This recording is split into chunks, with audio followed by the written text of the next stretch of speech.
मोहब्बत ने भिखारी बना दिया साहिब, वरना बंदे हम भी बड़े काम के थे। नाज़रीन, ये कहानी है इस नौजवान की जो कि पहले करोड़पति हुआ करता था। इसको एक मांगने वाली लड़की से मोहब्बत हुई, बाद में ये रोड़पति हो गया, यानी कि ये भी भिखारी बन गया। वो मांगने वाली लड़की इससे इसका सारा कुछ लेकर रफू चक्कर हो गई। उस लड़की ने इसको कैसे धोखा दिया, इसको उस लड़की से कैसे मोहब्बत हुई और कितने लाखों रुपए का इसको धोखा करके वो लड़की रफू चक्कर हो गई, और ये आज मांगने पर मजबूर क्यों है, जानते हैं इस वीडियो में। अस्सलाम वालेकुम नाज़रीन, आपका मेज़बान मुजाहिद नयाब आपकी खिदमत में हाजिर है और आप देख रहे हैं एमएन पॉइंट।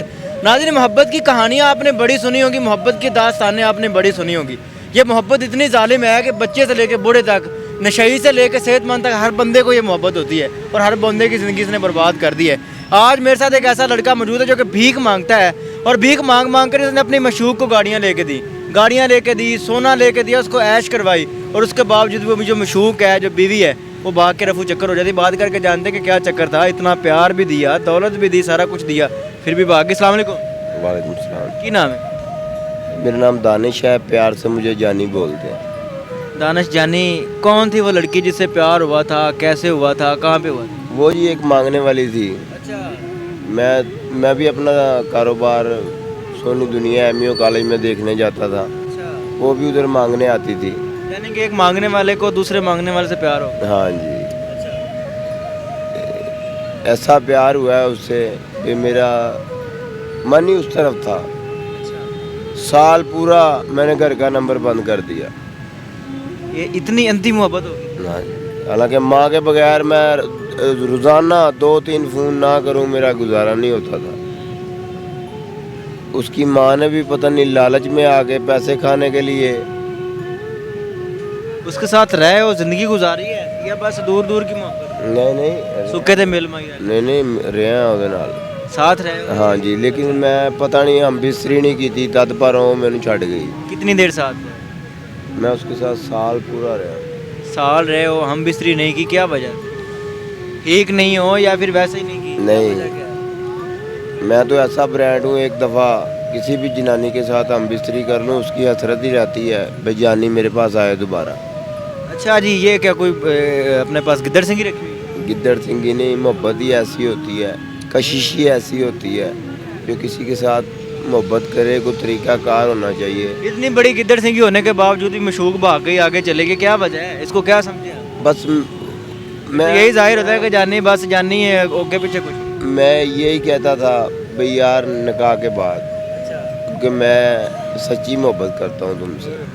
सच्ची मोहब्बत की, उसको उसके जिस्म को नहीं पाया, दूर दूर काम ला जफियाँ क्योंकि वो जफी भी इंज पानी है भी मैं उसके जिस्म में लालच रख के नहीं भी ये सोनी है ते यानी फिर कादी मशूक होई, फिर तूने किवें पैसे खवांदा? बंदे ने कोई लालच ਹੁੰਦਾ ਤੇ ਬੰਦਾ ਉਹਦਾ ਮੁਹੰਮਦੀ ਚਿਹਰਾ ਹੀ ਐਡਾ ਸੋਹਣਾ ਲੱਗਦਾ ਸੀ ਵੀ ਮੈਂ ਸਮਝੋ ਉਦਾਸ ਹੈਗਾ ਨਾ, ਉਹ ਮੇਰੇ ਸਾਹਮਣੇ ਆ ਗਈ ਹੈ ਨਾ, ਮੈਨੂੰ ਸਾਰੇ ਗਮ ਭੁੱਲ ਗਏ। ਕੀ ਖਵਾਇਆ ਤੂੰ? ਮੈਂ 2 ਰਕਸ਼ੇ ਬਣਾਏ ਸੀ ਘਰੋਂ ਆ ਕੇ। 6 ਲੱਖ ਰੁਪਏ ਦਾ ਰਕਸ਼ਾ ਹੈ ਤੇ ਮੇਰੇ ਕੰਨ 'ਚ ਵਾਲੀ ਸਿੱਧੇ ਤੋਲੇ ਦੀ। ਅੱਛਾ। ਚੈਨ ਲੋਕਟ ਹੈਗਾ ਸੀ ਅੱਧੇ ਤੋਲੇ ਦਾ, ਯਾਨੀ ਕਿ ਤੋਲਾ ਸੋਨਾ ਹੈਗਾ ਸੀ ਜਿਹੜਾ ਸਾਰਾ ਕੁਝ ਲੈ ਗਈ। ਹਾਂ। ਗਈ ਕਿੱਥੇ? ਉਸ ਤੋਂ ਬਾਅਦ ਨਾ ਗਈ ਕਿੱਥੇ? ਝੁੱਗੀ ਨਜ਼ਰ ਆਈ ਉਹਦੀ। ਅੱਛਾ, ਪਹਿਲੇ ਝੁੱਗੀ ਚ ਹੁੰਦੀ ਸੀ? ਹਾਂ। ਤੂੰ ਉਹਦੀ ਝੁੱਗੀ ਜਾਂਦਾ ਹੁੰਦਾ ਸੀ? ਆਹ। ਉੱਥੇ ਜਾ ਕੇ ਉਹਨੂੰ ਜੱਫੀਆਂ ਪਾ ਕੇ ਆਪਣਾ ਮਨ ਰਚਾ ਲੈਂਦਾ ਸੀ? ਹਾਂ। ਹੁਣ ਨਾ ਝੁੱਗੀ ਰਹੀ ਤੇ ਨਾ ਝੁੱਗੀ ਵਾਲੀ ਰਹੀ। ਪਤਾ ਨਹੀਂ ਉਹ ਕਿਉਂ ਬਜ਼ਨ ਹੋਈ ਵੀ ਉਹ ਕਹਿੰਦੀ ਇਹ ਵੇਖਦਾ ਰਹਿੰਦਾ ਮੇਰੇ ਵੱਲ, ਵੇਖਦਾ ਰਹਿੰਦਾ, ਕੋਈ ਗੱਲ ਨਹੀਂ ਕੋਈ। ਤੂੰ ਵੇਖ ਵੇਖ ਕੇ ਆਪਣਾ ਮਨ ਪਰਚਾਉਂਦਾ ਸੀ? ਹਾਂ। ਉਹ ਕਹਿੰਦੀ ਸੀ ਕਿ ਸਿਰਫ ਵੇਖਦਾ ਹੀ, ਹੋਰ ਕੱਖ ਨਹੀਂ ਕਰਦਾ। ਲੇਕਿਨ ਇਹ ਵੀ ਟੇਲ ਆਨਾ ਥਾ ਉਹਦੀ ਮਾਂ ਨੂੰ ਵੀ ਮੇਰਾ ਇਹਦੇ ਨਾਲ ਜਲਦੀ ਵਿਆਹ ਕਰ ਦੇ, ਮੈਂ ਆਪਣੀ जन्नत ਤੇ ਜਾਵਾਂ। मुझे वो जन्नत लगती थी।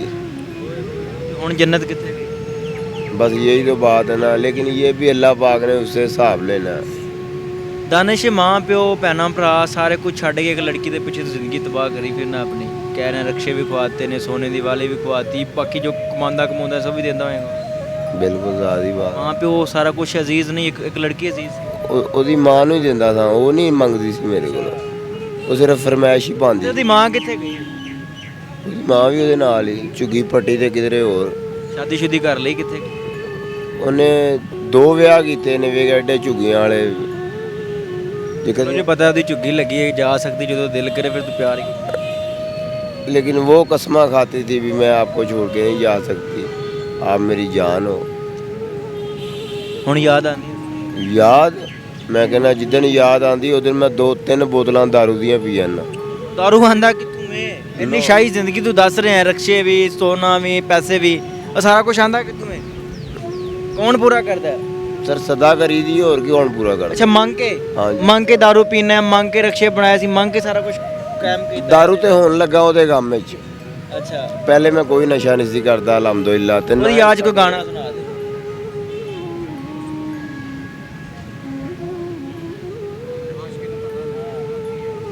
ਕੱਢ ਬਾਹਰ ਗਾਣਾ ਤੁਹਾਨੂੰ ਕਿਹਾ ਜਿਹਾ ਸੁਣਾ ਦਈਏ। ਨਸੀਬੋ ਦਾ ਮੁਜਰਾ ਸੁਣਾ ਦੇ ਨਹੀਂ ਮੁਜਰਾ ਨਹੀਂ ਸੁਣਾਉਣਾ ਆਂਦਾ, ਗਾਣਾ ਹੀ ਪੁੱਛ ਰਿਹਾ ਨਾ ਦੁਖੀ ਗਾਣਾ ਸੁਣਨਾ ਆਂਦਾ। ਹਾਂ ਮੈਨੂੰ ਬਰਬਾਦ ਕਰਨ ਵਾਲੀਏ ਰਵੇ ਆਬਾਦ ਤੇਰਾ शहर नहीं। ये सही है कि कोई और? ਠੀਕ ਹੈ ਬਸ नहीं मेरा दिल कर रहा है यार। ਅੱਛਾ ਦਾਨਿਸ਼ ਮੈਨੂੰ ਇਹ ਦੱਸ ਕੀ ਮੈਸੇਜ ਦੇਂਗਾ ਜਿਹੜੇ ਮੁੰਡੇ ਕੁੜੀਆਂ ਨਾਲ ਪਿਆਰ ਕਰ ਲੈਂਦੇ ਨੇ ਮੈਂ ਕਹਿੰਦਾ ਜ਼ਿੰਦਗੀ ਹਾਂ, ਬਰਬਾਦ ਕਰ ਲੈਂਦੇ ਨੇ ਸੋਹਣੀ ਕੁੜੀ ਨੂੰ ਵੇਖੋ ਵੀ ਨਾ। ਗੁਨਾਹ ਹੈ ਹਾਂ ਜੇ ਤੁਸੀਂ ਉਹਨੂੰ ਵੇਖ ਲਿਆ ਤਾਂ ਸੁਭਾਨ ਅੱਲਾ ਕਹਿ ਕੇ ਨਜ਼ਰਾਂ ਥੱਲੇ ਕਰ ਲਓ। ਖਾਸ ਜਿਹੜਾ ਕੁਝ ਤੂੰ ਕਰਦਾ ਰਿਹਾ ਉਹ ਕੀ ਸੀ ਬਸ ਉਹ ਧੋਖੇਬਾਜ਼ੀ ਸੀ ਇੱਕ।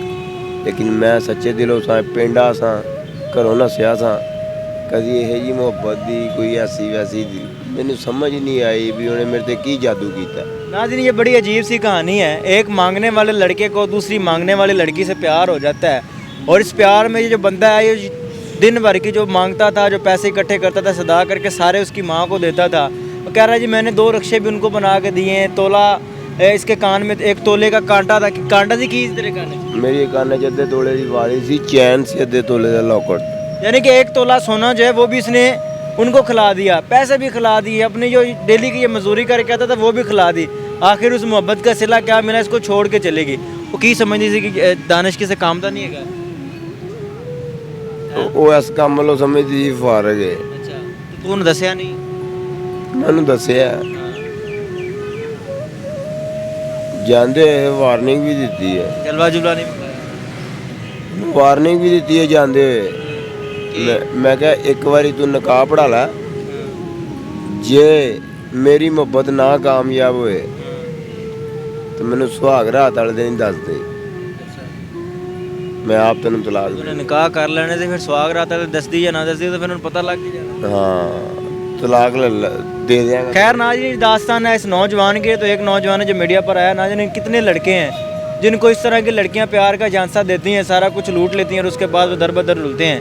मेरी आपसे गुजारिश है कि अगर मोहब्बत करनी है तो अपने माँ बाप से करें अल्लाह से करें अपने दीन से करें दीन मोहम्मदी से करें जिससे कुछ मिलना है जिसका कोई सिला मिलना है। ये दुनिया की मोहब्बत है दुनिया में रह जानी है इसका कोई फ़ायदा नहीं कोई सिला नहीं कुछ भी नहीं है। एंड पे लास्ट पे मिलने की मुनाफकत मिलनी है जो कि आज इसको मिली है। देखते रहिए एमन पॉइंट अल्लाह निगहबान शॉर्ट ले लो।